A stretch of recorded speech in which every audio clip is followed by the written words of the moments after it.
दोस्तों, जैसा कि आप सभी जानते होंगे कि नवरात्रि आने वाला है।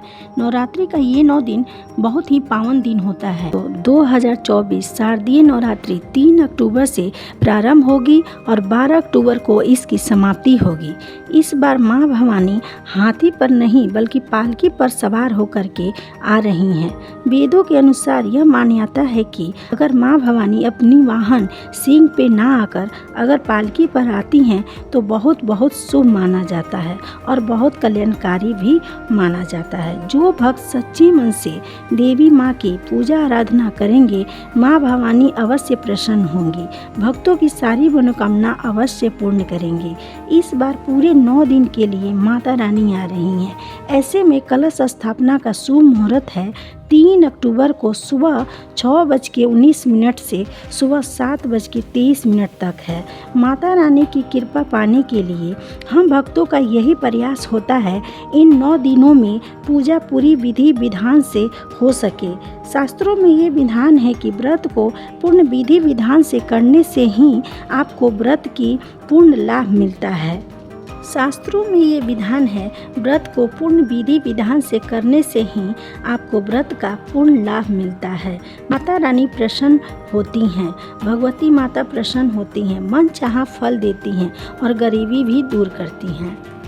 कलश स्थापना करने में जो कलश के नीचे जौ लगाते हैं उसका भी एक मान्यता है, वो भी एक संकेत बताता है। अच्छे से जौ हरा भरा हो गया है इन 9 दिनों में, तो इसका मतलब है माँ भवानी आपके पर बहुत ज़्यादा प्रसन्न है।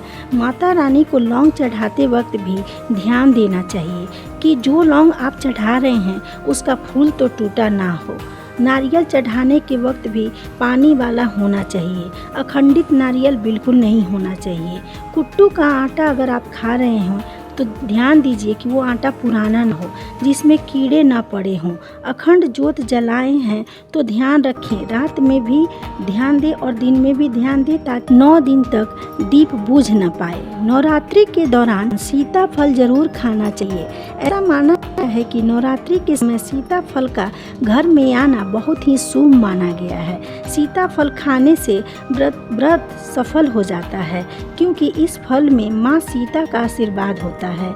नवरात्रि में बाहर का लस्सी जूस नहीं पीना चाहिए। नवरात्रि के दौरान महिलाओं को काला कपड़ा पहनकर पूजा नहीं करना चाहिए। शास्त्र यही कहता है कि ईश्वर के प्रति अगर आपका आस्था है तो देर ही सही पर भगवान की कृपा जरूर ही मिलती है। भागवत गीता में भी यही कहा गया है, सच्चे मन से जो मांगो वो अवश्य ही मिलता है। माँ भवानी की पूजा सच्चे भाव से पूरी विधिवत पूजा पाठ करने से माता रानी प्रसन्न होती हैं। भक्त जो मांगते हैं वो अवश्य पूरा करती हैं, गरीबी दूर करती हैं। माता रानी को सफ़ेद फूल बिल्कुल न चढ़ाएं, माता रानी को तुलसी का पत्ता भी न चढ़ाएं। गुड़हल के फूल, मिश्री दाना, लाल सिंदूर, नारियल, ड्राई फ्रूट, लाल सिंदूर, लाल चूड़ी पे माता रानी अति प्रसन्न होती हैं। दोस्तों, मेरी जानकारी आपको अच्छी लगी हो तो कमेंट में जय माता दी जरूर लिखें और चैनल को सब्सक्राइब करें। धन्यवाद।